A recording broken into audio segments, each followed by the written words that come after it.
Welcome to my channel. अस्सलाम वालेकुम। आज हम पढ़ने जा रहे हैं हाउसिंग ऑफ पोल्ट्री। अगर हाउसिंग ऑफ पोल्ट्री समझ नहीं आता तो उसको एक मिसाल दूंगा आपको। मिसाल के तौर पर एक इंसान का बच्चा जब पैदा होता है तो वहाँ पर उसके एक जगह पर उसकी अफजाइश होती है, बढ़ोतरी होती है, वहाँ पर उसका ख़ानदान होता है, बड़ा होता है वो बच्चा बहुत बड़ा इंसान बनता है। जिस जगह पर वो रहता है उस जगह को हम हाउस कहते हैं, यानी उसका घर होता है। बिल्कुल इसी तरह जहाँ पर एक बर्ड्स रहता है वो भी उसका हाउस होता है। बर्ड्स का मतलब house of poultry, house of birds उसे हम कहते हैं।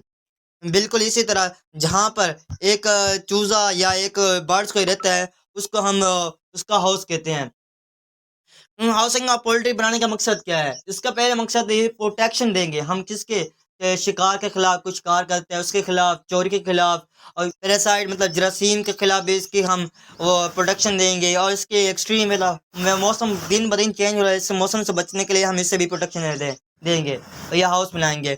उसके बाद हम इसे फूड हासिल करने हैं, जैसे कि हम एग हासिल करेंगे, इससे गोश्त हासिल करेंगे बर्ड से। इससे बनाने के लिए हम इसको करते हैं हाउसिंग ऑफ पोल्ट्री करते हैं। और हाउसिंग ऑफ पोल्ट्री करने के लिए हम कौन कौन से फैक्टर लाजमी होने चाहिए जिससे हाउसिंग ऑफ पोल्ट्री अच्छा रहे? एक तो टेम्परेचर सही होना चाहिए, मतलब टेम्परेचर 10 से 20 सेंटीग्रेड टेम्परेचर होना चाहिए। और ये बर्ड्स का वार्म ब्लड होता है, मतलब जब ये हवा में उठते हैं तो इनका ऑक्सीजन कमी होती है तो अपने खून को रिवर्स करते हैं, जिसे हम कहते हैं वार्म ब्लड। इनको वार्म ब्लड चाहिए, या वार्म ब्लड के लिए इसको 10 से 20 सेंटीग्रेड टेम्परेचर चाहिए। जहाँ पर ये रहें वहाँ ऑक्सीजन लाजमी इनको मिलनी चाहिए।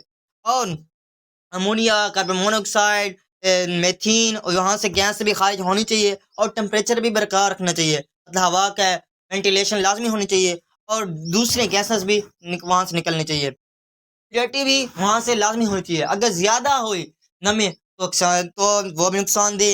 अगर कम हुई वहाँ में धूल, गर्द गुबार जिससे होंगे, जिससे सांस का मसला होगा।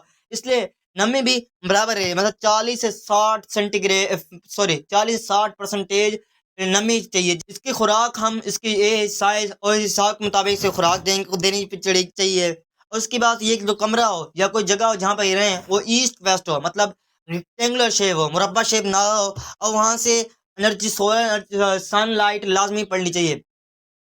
उसके बाद लाइट के चूजों पर बड़ा असर होता है। ओल्ड चिकन के लिए 23 आवर लाइट की जरूरत पड़ती है, जबकि लेयर के लिए 16 आवर, जबकि ब्रीडर के लिए 10 आवर। लेयर वो होते हैं जिससे हम सिर्फ अंडे ही हासिल करते हैं। ब्रीडर से मुराद वो बर्ड्स जो सिर्फ गोश्त ही देते हैं करते हैं। अब हम बात करें सिस्टम ऑफ हाउसिंग पोल्ट्री। कितने सिस्टम है जिसके बुनियाद पर हम हाउस बनाते हैं?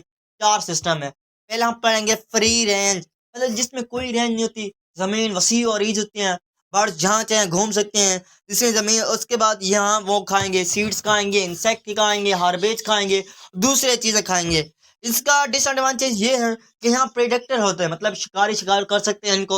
और ये बीमारी भी इनको आसानी से लग सकती है, मतलब इन्फेक्शन, वायरल इन्फेक्शन की जल्द हो जाती है। उसके बाद ये इसका एडवांस ये है कि यहाँ बर्ड फ्री होता है, बर्ड को कोई टेंशन नहीं होती। वहाँ पर इसकी स्पेस कितनी होती है? 250 हेक्टर फ्री बर्ड्स होती है। अगर दूसरी बात करें तो फोल्डिंग यूनिट सिस्टम, इसमें यह होता है कि एक पिंजरा समझ लें, पिंजरे में बर्ड होता है, वो छोटा सा होता है जिसमें बर्ड होता है। और इसकी position day by day change करनी पड़ती है। अगर चेंज ना करें तो वहाँ पर जरासीम होती हैं, बीमारियाँ फैल जाती हैं, नुकसान हो सकते हैं। एक पिंजरा समझ ले। उसके बाद सेमी इंटेंसिव होता है, ना इतना बड़ा होता है ना छोटा होता है, मतलब कमरे जितना होता है उसमें रहते हैं। ये अवेलेबल स्पेस होता है, मतलब इसे समझ ले 20 से 30 स्क्वायर यार्ड एक बर्ड के लिए होता है। मतलब यहाँ पर इसका डिसएडवांटेज ये है कि अगर साथ वाले बैच पर कोई जरासीम ने हमला कर दिया है तो इस पर भी इन्फेक्शन हो सकता है। तो ये 750 बर्ड्स पर हेक्टर के हिसाब से इसकी होती है। अगर इंटेंसिव की बात करें तो इंटेंसिव एक जदीद तरीन कमर्शियल यूज़ है। उसमें एडवांटेज और डिसएडवांटेज है। इसकी 2 किस्में हैं। अगर एडवांटेज की बात करें, इसमें ये कमर्शियल यूज़ है, मतलब इसमें बहुत जदीद इसमें किस्में हैं। और इसमें हम बहुत सी खुराक दे भी सकते हैं, मतलब जल्द ही ग्रोथ करते हैं वहाँ पर। और यहाँ पर एग सेफ होते हैं, मफूद सेफ मिलता है और ब्रेकेज नहीं होता जल्दी। और यहाँ से हमें वैल्यूएबल चीज़ें जल्दी मिल जाती हैं। इसकी 2 किस्में हैं, deep later system, cage system. पहले हम डीप लेटर सिस्टम पढ़ते हैं।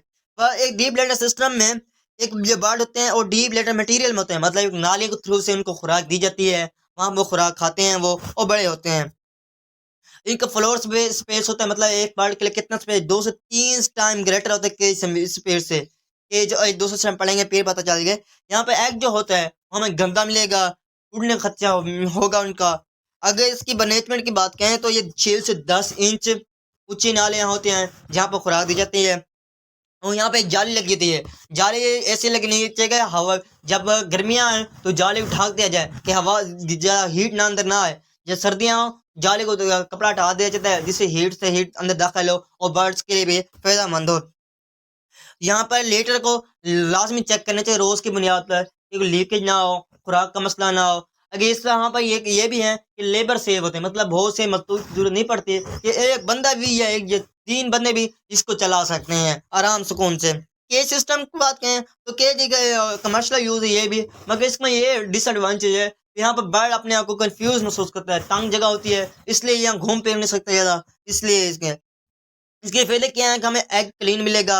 यहाँ पर breakage of egg is reduce थी मैंने, उसमें डे टू डे मैनेजमेंट आसान हो रही है इसकी। और ये फीड कंजर्वेशन मतलब खुराक की काम हासिल करते हैं यहाँ से। और saving of floor space, deep litre system की निस्बत यहाँ पर स्पेस कम होता है। और यहाँ का इसके भी 2 सिस्टम है, बेंट्रिक cage system, californium cage system.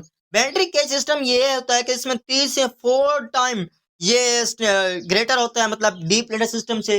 यहाँ के स्टैंड की बुनियाद पर यहाँ पे सॉरी बर्ड्स होते हैं वहाँ पर खुराक हासिल करते हैं। यहाँ 3 टाइम लेस स्पेस होता है वहाँ से डीप लिटर सिस्टम की बुनियाद पर। यहाँ ड्रॉपिंग ट्रे तो जो नीचे अंडे जो अंडा वो देगा वो नीचे ही सही सलामत जमीन पर आपको मिलेगा।